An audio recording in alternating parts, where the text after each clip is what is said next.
5 जुगाड़ू बहू की दिवाली सजावट।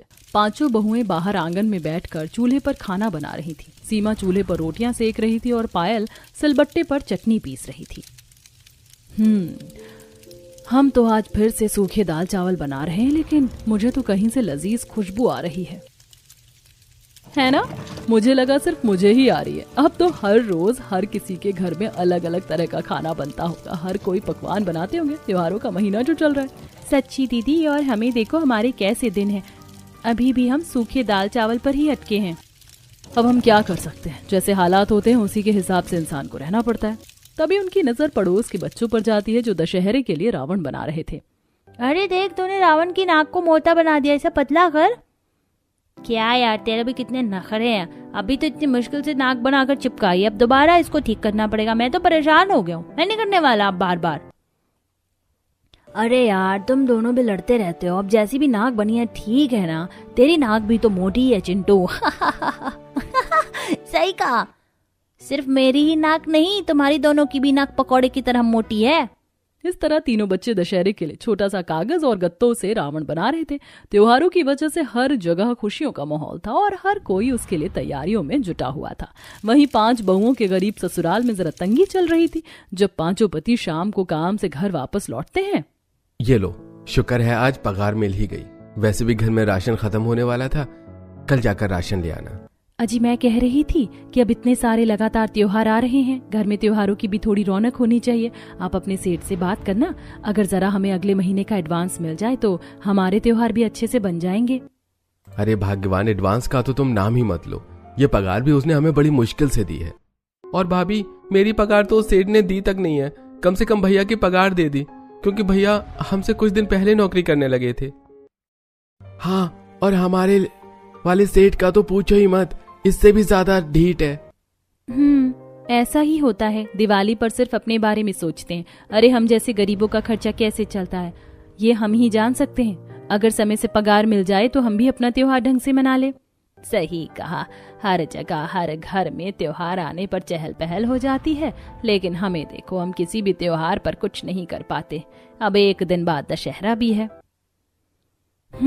लगता है इस बार भी हमारे सारे त्योहार ऐसे रूखे सूखे ही जाएंगे। कोई बात नहीं, देखते हैं आगे क्या होता है। फिलहाल सभी खाना खा लीजिए। नेहा सभी को दाल चावल परोसती है, जिसे देखकर सभी का मुंह बन जाता है। काश हम भी इस समय सत पकवान खा पाते। अरे भैया, सत पकवान का तो छोड़ो, कम से कम एक अच्छा पकवान खाने को ही मिल जाता। त्योहार पर तो कुछ अच्छा होना ही चाहिए। कोई बात नहीं, आप सभी निराश मत होइए। दिवाली भी आने वाली है। हम कोशिश करेंगे कुछ रुपए जोड़कर दिवाली पर आप सभी के लिए पसंद की चीज बनाने की। हाँ, हम कम से कम अपनी तरफ से कोशिश तो कर ही सकते हैं। कहते हैं त्योहार खुशियों का होता है, अपने साथ बहुत सी खुशियां लाता है, लेकिन ये वाक्य हर किसी के लिए एक जैसा नहीं होता। किसी किसी को बहुत सी समस्याओं का सामना भी करना पड़ता है। अगले दिन सुबह रिया नल से पानी भर रही थी, लेकिन तभी वो देखती है कि उसकी बाल्टी में एक बड़ा सा छेद है। ओहो, जिंदगी में पहले ही परेशानी कम है क्या, जो अब ये बाल्टी भी टूट गई। सारा पानी बाहर निकल रहा है। अब क्या करूं, घर में और बाल्टी भी नहीं है। तभी वहां पायल भी आ जाती है। अरे क्या हुआ रिया, तुम इस तरह परेशान क्यों हो रही हो? देखो ना दीदी, बाल्टी में कितना बड़ा छेद हो गया। अब मैं क्या करूं, समझ नहीं आ रहा। थोड़ी देर सोच विचार करने के बाद पायल को एक आइडिया आता है और घर के अंदर जाकर पायल एक छोटी सी प्लास्टिक की बोतल लेकर आती है और चूल्हे पर आग जलाती है।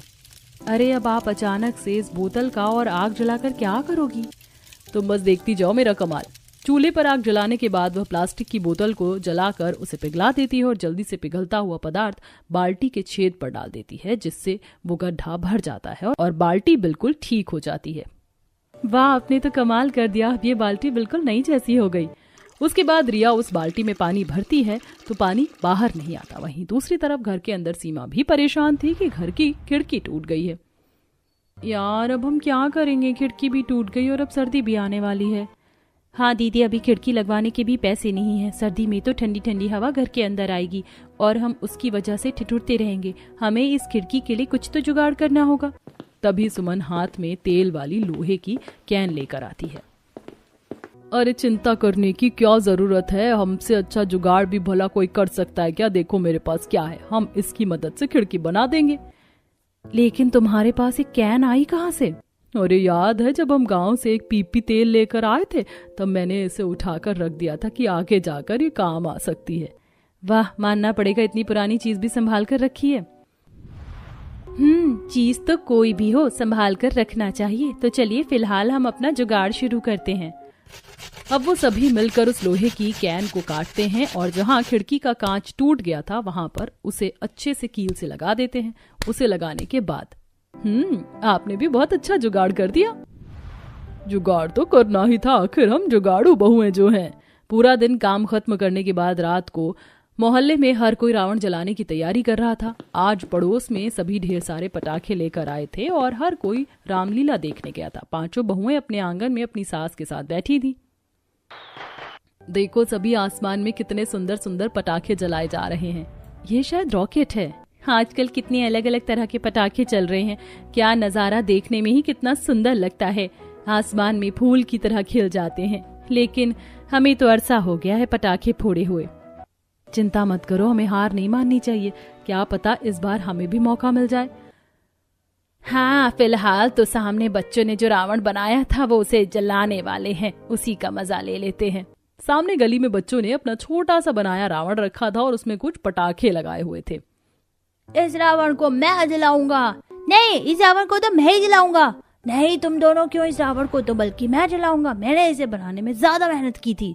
तीनों बच्चे आपस में लड़ने लगते हैं। तभी उनमें से चिंटू की मम्मी कहती है, तुम तीनों में से कोई भी रावण नहीं जलाएगा। तुम दूर हो जाओ, तुम्हें चोट भी लग सकती है। रावण को मैं जला दूंगी। आप क्यों जलाओगी? मुझे राम बनना था। आप राम भगवान नहीं हो। लेकिन मेरा नाम उनसे मिलता है। अब चुप करो और दूर खड़े हो जाओ, वरना खाने को रसगुल्ला और पेड़ा नहीं दूंगी। मिठाई ना मिलने के डर से तीनों बच्चे पीछे हट जाते हैं। तब रमा रावण में लगे पटाखे की लड़ी जलाती है, जिसके बाद उन पटाखों की गूंज के साथ वो रावण भी जल जाता है, जिसे देखकर बच्चे बहुत खुश हो रहे थे और नाच रहे थे। उन्हें देखकर पांचों बहुएं भी खुश हो रही थी। देखो तो बच्चे कैसे खुश हो रहे हैं। छोटी छोटी चीजों में खुश हो जाते हैं। इसी को कहते हैं असली जिंदगी।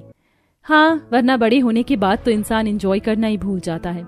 वहीं दूसरी तरफ पांचों पति जब काम से घर लौट रहे थे तब वो देखते हैं कि एक बहुत ही बड़ी वाटिका में रामलीला हो रही थी। सभी अपने परिवार वालों के साथ रामलीला देखने जा रहे थे। तब पांचों भाई बाहर रुककर कहते हैं, देखो सभी अपने परिवार के साथ रामलीला देखने आ रहे हैं, लेकिन हम कितने अभागे हैं। हम अपने परिवार को ये खुशी नहीं दे सकते। सच में भैया, मुझे भी बड़ा दुख हो रहा है। काश हम भी अपने परिवार वालों को रामलीला दिखाने के लिए यहाँ ला सकते, लेकिन हमारे पास तो ढंग से 2 वक्त का खाना खाने के पैसे भी नहीं है। तो भला हम उनके लिए क्या ही कर पाएंगे। सच में हमारे सभी त्योहार किस तरीके से रूखे सूखे जाते हैं। काश हम भी बाकी सब की तरह त्योहार पर एंजॉय कर सकते। हे भगवान, बस इस बार का त्योहार हमारा अच्छा बनवा देना। ये सब देखते हुए पांचों पति निराश होकर घर वापस आ जाते हैं। घर आने के बाद उन्हें खाना परोसा जाता है। उनका उतरा हुआ चेहरा देखकर शांति पूछती है, क्या बात है बेटा, तुम सब इतने उदास क्यों हो? कुछ नहीं माँ, बस आज त्योहार है और हम घर पर एक मिठाई का डिब्बा तक नहीं ला सके। आज हर कोई अपने परिवार के साथ रामलीला, रावण दहन सब देखने जा रहे हैं, लेकिन हम अपने परिवार के लिए कुछ भी नहीं कर पा रहे हैं। सच में ऐसी हालत देखकर बड़ा दुख लगता है। बिल्कुल समझ नहीं आता कि क्या करें। अरे कोई बात नहीं बेटा, तुम सभी को इस तरह निराश होने की जरूरत नहीं है। आप सब चिंता मत कीजिए, हमने तो रावण दहन देख भी लिया। अच्छा, लेकिन कैसे भाभी? गली में बच्चे कई दिनों से रावण बना रहे थे। बड़ी मेहनत से सभी ने छोटा सा रावण बनाया था, तो आज उन्होंने रावण दहन किया। हमने खूब अच्छे से उसका आनंद लिया। कोई बात नहीं, हमारे लिए इतना ही बहुत है। हाँ, अभी तुम सब आराम से खाना खाओ और सो जाओ। इसी तरह सभी खाना खाकर सो जाते हैं। दिन गुजर रहे थे। गुजरते दिनों के साथ हर कोई दिवाली की तैयारियां शुरू कर रहा था। हर घर में चहल पहल थी और घरों की साफ सफाई का भी काम शुरू हो गया था। ऐसे ही पायल और नेहा बाजार जा रही थी। भैया 2 किलो चावल दे दो। ठीक है, अभी देता हूँ। चावल लेने के बाद दोनों घर की तरफ वापस जा रही थी। तभी रास्ते में उन्हें उनकी पड़ोसन मिलती है, जो बाजार से दिवाली की ढेर सारी शॉपिंग करके आ रही थी। और ये पायल, नेहा, तुम दोनों कहाँ जा रही हो? कुछ नहीं, बस घर की तरफ जा रहे थे। तुम बताओ। अरे यार क्या बताऊं, बस दिवाली का त्योहार है, इतने काम है। दिवाली से पहले भी इतने सारे त्योहार हैं। करवा चौथ होई, उसके बाद धनतेरस, भाई दूज भी आएगा। सच बताऊं बहुत काम है। इतना काम करके तो मेरी कमर ही टूट जाती है। सच्ची कहूं, इन 1-2 महीने में पूरे साल की कसर निकल जाती। इतना काम हम पूरे साल नहीं करते जितना इन 2 महीनों में करना पड़ता है। हाँ, क्योंकि पूरे घर के कोने कोने की सफाई हो जाती है, पूरे साल का कोटा अभी हो जाएगा। हाँ, तुम बताओ, क्या तुमने त्योहार की शॉपिंग कर ली है? बस हम भी कर ही रहे हैं। अच्छा ठीक है, तुम दोनों घर चलो, मैं आती हूँ। एक बार मुझे टेलर के पास भी जाना, नया सूट सिलने के लिए दिया था। अच्छा ठीक है, बाद में मिलते हैं। रमा वहां से दूसरी तरफ चली जाती और दोनों बात करती हुई घर वापस आ रही थी। हर कोई घर सजाने के लिए और अपने लिए भी नए नए कपड़े खरीद रहा है। हाँ दीदी, लेकिन हमें देखो, पिछले 4-5 साल से हमने नए कपड़े खरीदे तक नहीं है। बस इन्हीं पुराने कपड़ों को हर रोज घर में पहन लेते हैं और त्योहार पर भी यही कपड़े पहनकर खड़े हो जाते हैं। इसी को किस्मत कहते हैं नेहा। हाँ, गरीबी के मारे हम हैं हारे। दोनों उदास भरे चेहरों से घर वापस आती हैं। वहीं दूसरी तरफ सुमन और सीमा आंगन में झाड़ू लगा रही थी। तब वह देखती हैं कि उनकी पड़ोसन पूरे घर की साफ सफाई कर रही थी, छत को भी अच्छे से धो रही थी। तब पड़ोसन छत से कहती है, गौरा तुम बताना, ये झूमर मैं या बालकनी में टांग दूंगी तो अच्छा लगेगा ना? हाँ अच्छा लगेगा, लगा दो, बड़ा प्यारा झूमर है। और अच्छा सुमन, क्या तुम सभी ने घर की साफ सफाई शुरू कर दी है? हाँ, हम भी बस 1-2 दिन में शुरू कर देंगे। हाँ शुरू कर दो, वरना त्योहार नजदीक आएगा तो समय नहीं मिलेगा, फिर बाजार से सामान भी खरीदना और भी बहुत से काम होते हैं। अच्छा अभी मैं चलती हूँ, और भी काम है मुझे। इस तरह आस पड़ोस में सभी को जोश से भरकर घरों की साफ सफाई और तैयारी करते देख उन्हें भी बड़ा बुरा लगता है। पांचों घर में बैठी थी और इसी बारे में बातें कर रही थी। हर कोई काम कर रहा है, बस हम ही कुछ नहीं कर रहे हैं। मैं नहीं चाहती कि हमारी दिवाली इस बार भी उदासी से बने। मैं भी अपने घर को अच्छे से सजाना चाहती हूँ। ऐसी बात सुनकर पायल जोश से कहती है, तो ठीक है, इस बार हम अपनी दिवाली अच्छे से ही बनाएंगे। बहुत हो गया, हम ऐसे खाली हाथ पर हाथ धरे नहीं बैठ सकते। हमें भी त्योहार को अच्छा बनाने के लिए कुछ करना चाहिए।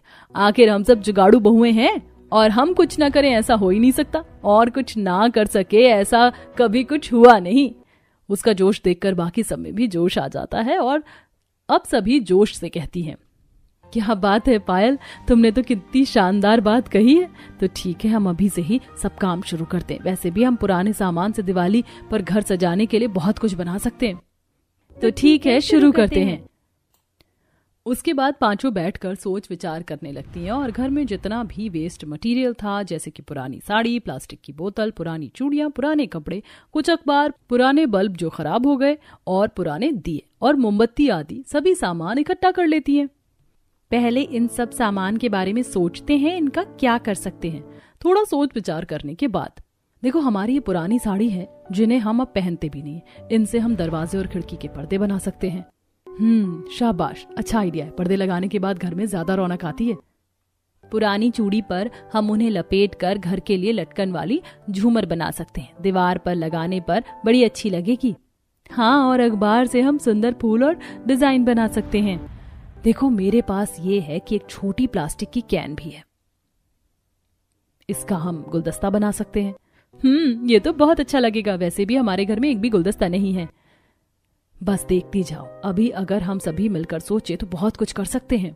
हाँ, अब तो लग रहा है कि हम दिवाली पर कुछ अच्छा कर पाएंगे, लेकिन हमें और भी बहुत सी चीजें करनी चाहिए। जैसे सबसे पहले तो घर की साफ सफाई करनी होगी, उसके बाद ही हम कुछ कर पाएंगे। साथ ही हम कबाड़ी वाले से भी पुराना सामान खरीद लेंगे जो शायद हमारे काम आ जाए। आइडिया अच्छा है। चलो आज से ही घर की साफ सफाई शुरू कर देते हैं। जाले भी बहुत हो गए। लेकिन हमारे पास जाले साफ करने वाला तो है ही नहीं। आजकल जाले साफ करने के लिए भी बहुत अलग अलग फैशनेबल चीज आ रही है। तो कोई बात नहीं, हमारे पास नहीं है तो हम खुद बना लेंगे। अच्छा आइडिया है। तो देर किस बात की, चलो अपना काम शुरू कर देते हैं। पांचों जुगाड़ू बहुएं सबसे पहले जाला साफ करने के लिए एक बड़ा सा डंडा लाकर एक पुराने कपड़े में घास फूस डालकर उसे गोल बोल बना देती हैं। जिसके बाद उससे आगे डंडे पर जोड़कर उससे जाले साफ करने का बनाकर उससे जाले साफ करना शुरू करती हैं। कितने अच्छे से सारे जाले साफ हो गए। अब हम पानी से फर्श को भी अच्छे से धो देते हैं और जितने भी दाग धब्बे होंगे उन्हें भी हटा देते हैं। 2 बाल्टी लेकर रिया और सीमा बाहर आंगन में लगे नल से पानी भरने जाती हैं। तब दोनों देखते हैं कि नल पर भी बहुत सारा मैल और जंग लगा हुआ है। हमारे घर का नल भी दिखने में कितना गंदा और भद्दा लग रहा है। काश हम इसे भी साफ कर पाते। आजकल ऐसी ऐसी चीजें आ रही हैं जिन्हें एक बार दाग पर लगाओ और सब चुटकी में साफ हो जाता है, लेकिन उन्हें खरीदने के लिए हमारे पास पैसे तक नहीं है। सीमा थोड़ा सोच कर कहती है, नहीं है तो क्या हुआ, हम घर पर ही बना लेते हैं। मैंने कहीं देखा था बेकिंग सोडा में थोड़ा सा नींबू निचोड़कर उसमें कोलगेट मिलाकर किसी गंदे दाग पर लगा दो तो वो साफ हो जाता है। ठीक है, हम भी ट्राई करते हैं। दोनों घर के अंदर जाती हैं और थोड़े से बेकिंग सोडा में नींबू निचोड़कर उसमें कोलगेट मिलाकर उसका अच्छे से घोल तैयार कर लेती हैं। तो इसका मतलब इसे लगाने से सभी दाग धब्बे साफ हो जाएंगे। कुछ यहाँ फर्श पर और दीवारों पर भी हो रखे हैं। हर कोई उस घोल को घर के हर दाग धब्बे पर लगाकर और साथ ही नल पर भी लगाकर उसे जूने से अच्छे से रगड़ने लगता है, जिसके बाद सभी दाग धब्बे काफी साफ हो जाते हैं। वाह दीदी, देखो तो नल कितना चमक रहा है। मानती हूँ नया नहीं लग रहा, लेकिन कम से कम पहले की तरह बिल्कुल गंदा तो नहीं है। कम से कम इसमें चमक तो आ गई है। इस तरह उन सभी को थोड़ा हौसला मिलता है। शाम को पांचों घर वापस आ जाते हैं घर का नजारा देखकर। आज घर कुछ साफ सा लग रहा है। हाँ, थोड़ी सी साफ सफाई लग रही है। क्योंकि आज हमने घर जो साफ किया है, अब हम सब घर को एक अच्छा नया लुक देने वाले हैं और अपने घर को इस बार हम बहुत अच्छे से सजाएंगे। हाँ, हम अपने जुगाड़ से कमाल कर देंगे। हाँ, मैं जानता हूँ आप बहुत अच्छी जुगाड़ करती हो। हमें भी बेसब्री से इंतजार है घर के नए लुक का। रात को सभी खाना खाकर सो जाते हैं और अगले दिन से उन सभी में एक नया ही जोश था। घर की थोड़ी सी साफ सफाई करने के बाद अब वह घर को सजाने का सामान बनाने की तैयारी शुरू करती हैं। पहले वो कबाड़ी वाले के पास जाती हैं। वहां उन्हें जितना भी पुराना सामान मिलता है, जैसे भैया आप ये हमें पुरानी सीढ़ी भी दे दीजिए और ये पुराना फोटो फ्रेम भी दे दीजिए, और आपके पास तो बहुत से रद्दी पेपर होंगे वो भी दे दीजिए, साथ ही प्लास्टिक की बोतल और प्लास्टिक के टुकड़े भी, वो कांच की बोतल भी दे दीजिए। वो कबाड़ी वाले से सारा सामान लेने के बाद घर आ जाती है और घर पर बाकी 3 बहुओं ने मिट्टी ला रखी थी, जिससे वह घर की दीवारों को लेप रही थी। तुम सबने दीवारों को लीपना भी शुरू कर दिया? हाँ, हमने सोचा हमारे पास इतना पेंट कहाँ से आएगा कि हम घर को रंग करवा सके, इसीलिए हमने सोचा कि पहले मिट्टी से इसे ढक देते हैं और इसके बाद उसके ऊपर सुंदर सुंदर डिजाइन बना देंगे। पूरे घर को मिट्टी से लीपने के बाद सभी मिलकर सारा सामान बनाना शुरू करती हैं। जैसे सबसे पहले प्लास्टिक के छोटे कैन को रस्सी या ऊन से पूरी तरह चिपकाकर कवर कर देती हैं। वहीं दूसरी तरफ पुराने कागजों से सुंदर सुंदर फूल बनाए जाते हैं, जिन्हें उसके ऊपर चिपका देती हैं। सबसे पहले बनकर तैयार होते हैं छोटे से गमले। वाह, ये तो बहुत सुंदर लग रहा है, मुझे तो यकीन ही नहीं हो रहा। इस तरह वह बहुत सारे छोटे छोटे सुंदर डिजाइन के गमले बना देती हैं और उन्हें अच्छे से डेकोरेट करती हैं। वहीं दूसरी तरफ पुरानी चूड़ी को ऊन से कवर करने के बाद उन पर छोटे छोटे मोती चिपका देती हैं और साथ ही पुरानी सीढ़ी पर भी कागज और फूल चिपकाकर उसे घर में दीवार पर लगाने के लिए लटकन बना देती हैं। पुराने 10-15 बल्ब को पेंट करके एक तार में लटका देती हैं, जिससे वह एक सुंदर लड़ी बन जाती है। साथ ही एक शुभ दीपावली का भी लिखा हुआ दरवाजे पर लगाने का बना देती हैं। देखो हमने कितना कुछ बना दिया है, ये सब तो बहुत सुंदर लग रहा है। इस पुराने फोटो फ्रेम में हम सुंदर सा डिजाइन बनाकर दीवार पर लगा देते हैं। हमारे घर में भी कम से कम एक सीनरी हो जाएगी। उसके बाद वह सब एक छोटी सी ड्राइंग बनाते हैं और उसे फोटो फ्रेम में लगा देते हैं। फिर वो सब कागज और पन्नियों से एक झालर बना देती हैं, जिसमें कपड़ों के भी फूल होते हैं। ये झालर तो कितनी सुंदर लग रही है, हम इसे दरवाजे पर लगा सकते हैं। सब कुछ बहुत सुंदर बना है। मैं तो कहती हूँ हमें एक बार इन्हें बाजार में बेचकर देख लेना चाहिए, क्या पता ये सब बिक जाए। हाँ, हम बाहर वालों के लिए भी सामान बना लेते हैं, ऐसी चीजें तो दिवाली के समय बहुत बिक जाएंगी। इस तरह पांचों बहुएं हर तरह की चीज बनाने में बहुत मेहनत करती हैं और उन्हें बाहर जाकर बेचती हैं। वो उन सामान को बाकी सामान से सस्ते दाम पर बेचती हैं। झालर लो, झूमर लो, ऊन का बना नजरबट्टू लो, हमारे पास सब सामान है बिल्कुल सस्ते दाम पर। उनके पास एक ग्राहक आता है। अरे ये सब तो बहुत सुंदर है और दाम भी सस्ता है, घर में बड़ा अच्छा लगेगा, मेरे लिए ये पैक कर दो। जी अभी करते हैं। इस तरह बहुत से ग्राहक उनसे सामान खरीद कर चले जाते हैं। अगले कुछ दिनों तक पांचों बहू बहुत मेहनत करती हैं और ढेर सारा सामान बनाकर बेचती हैं। कबाड़ी वाले से सस्ते दाम पर सामान खरीदने के बाद उन्हें बनाकर बहुत सारा सामान तैयार हो जाता है, जिसमें से कुछ घर को सजाने के लिए रखा जाता है और बाकी सब बेच दिया जाता है। इससे उन्हें बहुत मुनाफा होता है और कुछ दिन बाद देखो हमने कितना सारा मुनाफा कमा लिया। सच में हमारा ये जुगाड़ करना तो काम आ गया। कम से कम इसी बहाने इससे हम 2 पैसे तो कमा पाए। अब लगता है हम भी दिवाली के लिए शॉपिंग कर पाएंगे। सच में तुम पांचों ने तो फिर से एक बार कमाल कर दिया। हमेशा परिवार के लिए इतनी मेहनत करती हो, तुम्हें तुम्हारी मेहनत का ही फल मिला है। शुक्रिया माँ जी। अभी तो हमने बाहर सामान बेचा है, इन्हीं चीजों को घर में लगाना बाकी है। अगले दिन पांचों बहुएं अपने बनाए हुए सामान को घर में लगाती हैं। साथ ही उन्होंने कुछ रंग खरीदे थे जिसकी मदद से दीवारों पर पेंट करती हैं और सुंदर चित्र बनाती हैं। उन्होंने पुरानी साड़ी के पर्दे बनाए थे, उन्हें घर पर दरवाजे और खिड़कियों में वो लगा देती हैं। साथ ही अपनी बनाई सुंदर सीनरी भी दीवार पर लगाकर आखिर में जो उन्होंने छोटी कैन से सुंदर पॉट बनाए थे उन्हें भी घर के कोने में लगा देती हैं। किसी में नकली फूल थे तो किसी में असली फूल लगा दिए थे और सबसे आखिर में घर में हर तरफ झूमर और झालर भी लगा दिए जाते हैं। इस तरह उनका घर पूरी तरह सज संवर जाता है। जब पति घर वापस आकर घर का नजारा देखते हैं तो दंग रह जाते हैं। अरे कहीं हम किसी गलत घर में तो नहीं आ गए? सच में मुझे भी बिल्कुल विश्वास ही नहीं हो रहा है कि यह हमारा ही घर है। आप सभी ने इसे कितने अच्छे और सुंदर तरीके से सजा दिया है। मुझे तो लगा था इस बार हमारी दिवाली अच्छी नहीं होगी और हम घर सजा ही नहीं पाएंगे, लेकिन इसका बिल्कुल उल्टा हुआ। वाकई मानना पड़ेगा, आप सभी ने कमाल कर दिया। अभी तो और भी बहुत सरप्राइजेस बाकी हैं, चिंता मत कीजिए। इस बार की दिवाली हमारे लिए सबसे अच्छी दिवाली होगी। हाँ, हम भी इस बार सबसे अच्छी दिवाली मनाएंगे। अगले दिन पांचों दुकान पर जाती हैं और वहां से सभी के लिए एक एक जोड़ी नए कपड़े खरीद कर फिर सबसे सस्ती वाली मिठाई के डिब्बे खरीद कर वापस आ जाती हैं। और घर आते वक्त मानते हैं हमने इस बार बहुत सस्ते कपड़े खरीदे हैं, लेकिन कम से कम हम नए कपड़े तो पहन पाएंगे। इतने सालों से हमने नए कपड़े खरीदे तक नहीं थे। सही कहा, नए कपड़े खरीदना तो दूर की बात है, नए कपड़े देखे तक नहीं थे। अब हम कम से कम सस्ता ही सही पर सब कर पा रहे हैं, वही बड़ी बात है। हाँ, पूरे मीटर के हिसाब से कपड़ा बहुत सस्ता मिल गया। अब हम सबके लिए कुर्ता पजामा सिल देंगे। घर पहुंचने के बाद वो सभी दिन रात एक करके एक जोड़ी कपड़े सिल देती हैं और अगले दिन सभी को नए कपड़े देती हैं। वाह, कितने सरप्राइज मिल रहे हैं। कभी सोचा भी नहीं था हमारे लिए नया कुर्ता पजामा तक बना दिया। सच में हमें बहुत खुशी हो रही है। इतने सालों से वही कपड़े पहनकर बोर हो गए थे, हम भी आखिर दिवाली पर नए कपड़े पहन पाएंगे। सच में बेटा, तुमने अपने जुगाड़ से बहुत कुछ कर लिया। अपने लिए भी एक एक साड़ी खरीद लेती। माँ जी, हम भी मीटर के हिसाब से कपड़ा ले आए हैं, उसी में से साड़ी बना लेंगे। इस तरह उनकी भी दिवाली की तैयारी बहुत अच्छी हो जाती है। और अगले दिन दिवाली थी। दिवाली वाले दिन बाहर से फूल तोड़कर उनसे भी थोड़ा बहुत घर सजाकर तैयार करती हैं। हर कोई दिवाली के लिए घर अच्छे से सजाकर अपने अपने घरों में रंगोली बना रहा था। ये देखकर ओहो दीदी, हमने रंगोली के लिए तो रंग खरीदे ही नहीं थे। अब सारे पैसे भी खत्म हो गए और हमने इतना सारा सामान खरीद लिया, पर अब रंगोली कैसे बनाएंगे? कोई बात नहीं, इसका भी जुगाड़ कर लेंगे। घर में हल्दी, चाय पत्ती, चावल और आटा है ना, उसी की मदद से सिंपल सी रंगोली बना देंगे। हल्दी, चाय पत्ती, चावल और आटा, इन सब की मदद से वह सुंदर सी रंगोली भी बना देती हैं। सब कुछ तैयार होने के बाद शाम को सभी नए कपड़े पहनकर तैयार हो जाते हैं और इस बार पड़ोसियों को मिठाई के डिब्बे देकर आते हैं और उन्हें दिवाली की मुबारकबाद देते हैं।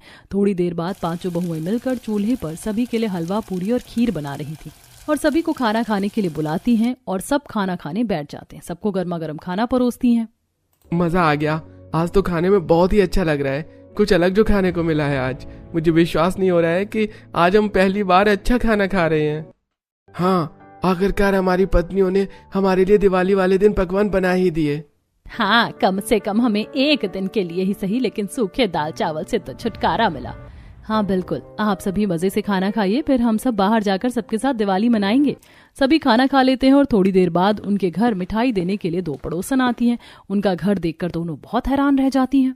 और ये वाह शांति, मानना पड़ेगा तेरी बहू ने तो घर बहुत अच्छा सजाया है, किसी भी चीज की कमी नहीं छोड़ी। झालर, झूमर से लेकर रंगोली और पर्दों तक सब बहुत अच्छे से सजाया है।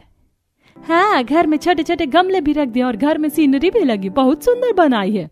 सब मेरी बहुओं ने खुद अपने हाथों से किया है। क्या सच में?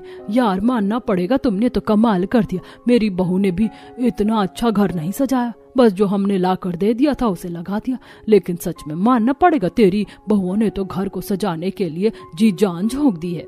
इस तरह सभी पड़ोसी उनके घर की तारीफ कर रहे थे कि किस तरह 5 जुगाड़ू बहुओं ने अपने घर को सजाया। बाहर सभी बैठे थे और आसपास सभी लोग पटाखे जला रहे थे। अरे तुम सब यहाँ बैठे हो, चलो हमारे साथ पटाखे जलाते हैं, बच्चे भी बड़ा एंजॉय कर रहे हैं, बड़ा मजा आएगा। ठीक है, हम भी चलते हैं। इस तरह सभी अड़ोसी पड़ोसी मिलकर दिवाली को बहुत ही अच्छे तरीके से मनाते हैं। सभी मिलजुल कर पटाखे जला रहे थे और भरपूर तरीके से दिवाली का मजा ले रहे थे। इस तरह 5 बहुओं ने जुगाड़ करके अपने और अपने परिवार वालों के लिए दिवाली को बहुत अच्छा बनाया। दिवाली पर वो सब किया जिसके लिए वो तरस रहे थे। थोड़ा ही सही, लेकिन